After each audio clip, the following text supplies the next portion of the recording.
怀孕了这样，然后叫他摸摸我的肚子啊，然后我爸说哇好真实，这个肚脐居然是凹的。恭喜女儿啊！对，我爸还说是哪个男人抓给我过来。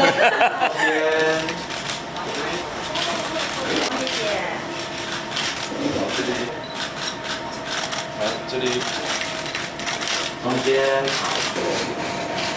闺蜜互动，闺蜜激动卡。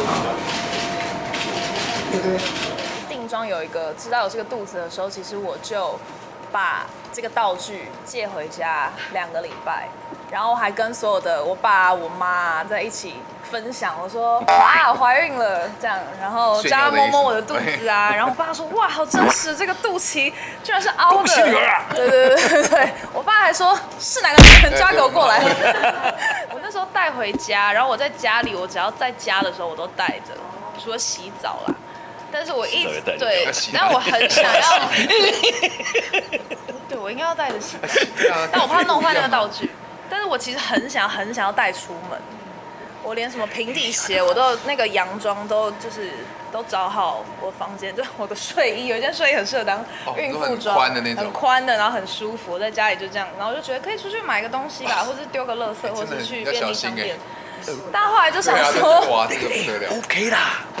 我怕人家以为我是变胖，就是不是怀孕，不是也很难。就借由这个气的理由，有你刚刚这样讲，我都会记得，我下次会记得，我会随时带一个那个就是电影的那个名字这样带着。不是那只要有狗仔，发现有狗仔，我就这样贴在肚子上面，大家就知道我在干嘛。还要那个假装看不到那个记者，还要讲那边哎呀腰酸背痛什么的，说哦你看。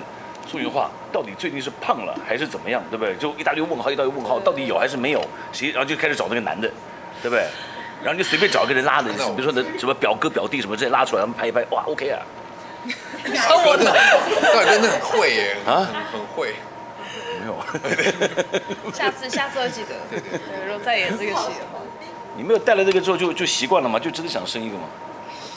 真的腰好酸哦，是肯定酸啊，我觉得妈妈好辛苦腰酸、脚酸，对啊，对啊，然后里面的一定荷尔蒙如果就会改变什么，一定女生会非常不舒服。我带完，其实我就跟我爸说，你再等一下，孙子可能真的要再等一下。就没有那种感动，你看那个就是看那个 ultrasound 那个东西。拍的时候有啦，但前期训练的时候真的觉得妈妈好辛苦，就自己每天带2个礼拜的时候，吃饭也很麻烦。重点是你知道什么吗？因为那时候没有老公可以使唤了，我只能使唤我爸。他又不住在我家，不是拍摄是在家里面。